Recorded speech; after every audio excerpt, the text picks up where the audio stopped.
Railway group D exam के mock test दे रहे हो और मॉक में मार्क्स 45 से 50 के बीच में आ रहे हैं तो ये वीडियो तुम्हारे ही लिए है। तुम अगर मेरी इन बातों को फॉलो कर लेते हो तो तुम निश्चित ही अपने मॉक में मार्क्स 50 से 75 तक बढ़ा लोगे और निश्चित ही अपनी एक सीट सिक्योर कर लोगे रेलवे ग्रुप डी के एग्जाम में। तो friends, welcome back to my YouTube channel. और दोस्तों, जैसा आपको पता ही है कि रेलवे ग्रुप डी का एग्जाम 17 नवंबर से स्टार्ट है। अब आपके पास लगभग 2 महीने का ही टाइम बचा हुआ है। तो इन 2 महीनों में क्या क्या जो तुम गलतियां कर रहे थे उन गलतियों को अवॉइड करके अपनी स्ट्रेटेजी को सुधार के आसानी से तुम अपने मार्क्स 50 से 75 तक ले जा सकते हो। आज हम लोग इस वीडियो में यही बात करेंगे। और दोस्तों, वीडियो शुरू करने से पहले मैं तुमको बता दूं कि मैंने रेलवे ग्रुप डी के एग्जाम में 82.5 मार्क्स स्कोर किया हुआ है और रेलवे के अदर एग्जाम में भी मैंने 80 प्लस मार्क्स स्कोर किया हुआ है। चलिए टॉपिक पर वापस आते हैं। दोस्तों, रेलवे ग्रुप डी का एग्जाम अगर तुम्हें क्रैक करना है तो तुम्हें जो तुम्हारी गलतियां हो रही हैं तो उन गलतियों को सबसे पहले तुम्हें आइडेंटिफाई करना पड़ेगा। देखो, अगर तुम्हारे मॉक में मार्क्स 50 के समथिंग आ रहे हैं तो निश्चित ही तुम कुछ ना कुछ गलतियां कर रहे होगे जिसकी वजह से तुम्हारे मॉक में मार्क्स नहीं बढ़ रहे हैं। इस बात से तुम एग्री करोगे। लेकिन वो तुम क्या गलतियां कर रहे हो उन गलतियों को आइडेंटिफाई करना बहुत जरूरी है। तुम अपनी गलतियों को जब सुधार सकते हो जब तुम्हें पता हो कि तुम क्या गलती कर रहे हो, तुम मॉक में क्या मिस्टेक्स कर रहे हो, तो उन मिस्टेक्स को तुम जब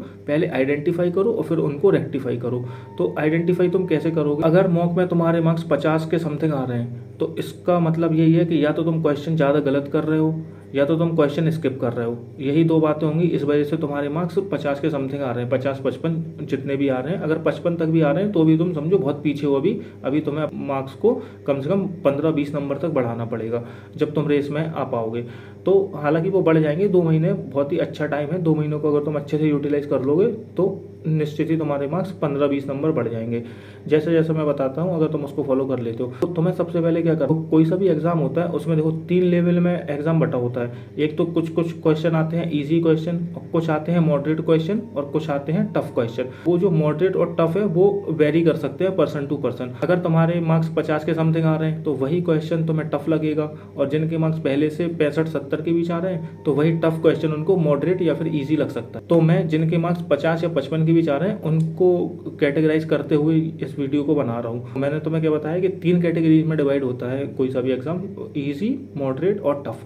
तो तुम्हें सबसे पहले क्या करना है, इजी क्वेश्चन को आइडेंटिफाई करना है। मॉक जब भी तुम मॉक लगाओगे तो तुम्हें सबसे पहले आइडेंटिफाई करना है कि कौन सा क्वेश्चन इजी है। अब वो तुम कैसे आइडेंटिफाई करोगे? जो तुम मॉक लगाओगे उसको तो आइडेंटिफाई तुम एट अ टाइम नहीं कर सकते, वो तो तुम्हें अपने बुद्धि विवेक से उसको आइडेंटिफाई करना पड़ेगा। लेकिन जो तुमने मॉक पहले से अटेम्प्ट कर रखे हैं उसमें जब तुम एनालिसिस करोगे, फॉर एग्जांपल जैसे तुमने टेक्स्ट बुक से मॉक दे रखे हैं, तो तुम जब उसको एनालिसिस करोगे तो उसमें एक ऑप्शन आता है कि इतने % अटेंडेड, मतलब कि इतने % लोगों ने अटेंडेड नहीं अटेम्प्ट। जब तुमने टेक्स्ट बुक में कोई मॉक टेस्ट दे रखा था पहले और जब तुम उसका एनालिसिस करोगे तो उसमें लिखा रहता है साइड में कि 50% अटेम्प्टेड दिस क्वेश्चन या फिर 80% अटेम्प्टेड दिस क्वेश्चन। जिस भी क्वेश्चन में लिखा हो 20% अटेम्प्टेड दिस क्वेश्चन, यानी कि 20% से ऊपर वाले जितने भी क्वेश्चन होंगे तो उनको तुम मॉडरेट की कैटेगरी में रख सकते हो।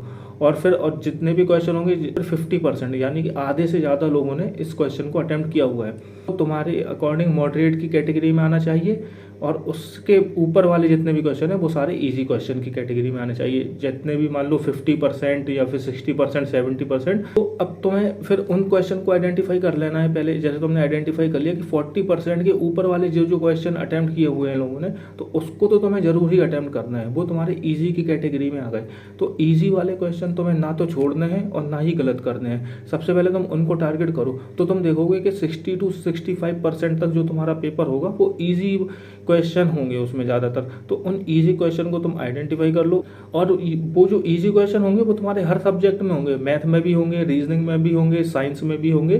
तो सबसे पहले तुम्हें उन इजी क्वेश्चन को आइडेंटिफाई कर लेना है और उन इजी क्वेश्चन को तुम्हें सबसे पहले सॉल्व करना है। उसके बाद फिर तुम मूव करोगे मॉडरेट क्वेश्चन पे। तो मॉडरेट क्वेश्चन भी तुम्हारे वही 15-20% मॉडरेट क्वेश्चन होंगे और 10-15% तुम्हारे हार्ड क्वेश्चन होंगे। हार्ड क्वेश्चन हालांकि ज़्यादा नहीं होते हैं, इसलिए तुम्हें अगर तुम हार्ड क्वेश्चन को स्किप भी कर देते हो, अगर तुम उनको नहीं भी अटैम्प्ट करते हो तो भी तुम्हारा एग्जाम आसानी से निकल जाएगा। ये कॉम्पिटिटिव एग्जाम है, इसमें आपको 100% तो स्कोर करना नहीं है। ना तो तुम 100% स्कोर कर पाओगे और ना ही 100% 100% स्कोर करने की रिक्वायरमेंट है। तो तुम इस बात की टेंशन ही मत लो कि तुमने कितने क्वेश्चन स्किप कर दिए, बस तुम तो ये देख लो कि जितने भी हार्ड क्वेश्चन है अगर तुम उनको स्किप कर देते हो या फिर उनमें से तुम कुछ कुछ क्वेश्चन अटेम्प्ट कर लेते हो तो भी तुम्हारा काम चल जाएगा। बस पहली प्रायोरिटी ये होनी चाहिए कि जो तुम्हारे ईजी क्वेश्चन है उनको तुम्हें ना तो स्किप करना है ना ही तुम्हें गलत करना है। ऐसा होता है कि जो ईजी क्वेश्चन होते हैं ना तो उनमें क्या सिली मिस्टेक होने के भी ज़्यादा चांस रहते हैं। हमको लगता है कि ऑप्शन ए वाला सही है लेकिन वो ऑप्शन सी सही होता है, या फिर जल्दीबाजी में हम ए ऑप्शन लगाना होता है हमें, हम ऑप्शन बी लगा देते हैं। तो हमें ईजी क्वेश्चन में क्या करना होता है कि हमें सिली मिस्टेक से बचना होता है। तो अगर तुम इन बातों को ध्यान रख लेते हो, अगर इजी क्वेश्चन को पहले टारगेट कर लेते हो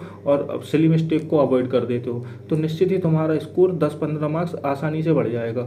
अभी तुम क्या कर रहे हो कि अभी तुम सारे क्वेश्चन में स्टक हो जाते हो। जैसे तुमने फॉर एग्जांपल मैथ के तुमने अटेम्प्ट कर रहे हो मैथ के क्वेश्चन और तुमने देखा कि पहला क्वेश्चन नहीं हुआ तुमसे, दूसरा क्वेश्चन अटेम्प्ट नहीं हुआ, तीसरा क्वेश्चन नहीं हुआ, तो तुम क्या पैनिक कर जाते हो। तुम्हें पैनिक नहीं करना है, तुम तो ये मान के चलो कि कुछ पार्ट तुम्हारा टफ है, कुछ पार्ट तुम्हारा मॉडरेट है और कुछ पार्ट तुम्हारा ईजी है, लेकिन जो मेजर पार्ट होता है, जो मैक्सिमम पार्ट होता है वो ईजी साइड होता है।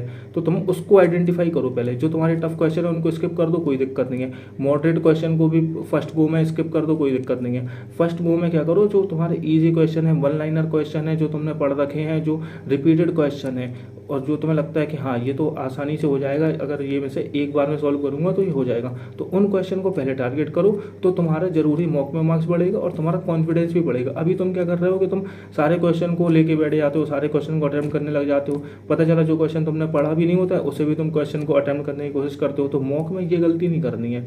मॉक अटेम्प्ट करते टाइम हमेशा हम पहले उन क्वेश्चन को टारगेट करते हैं जो हमने पहले से प्रैक्टिस कर रखी होती है।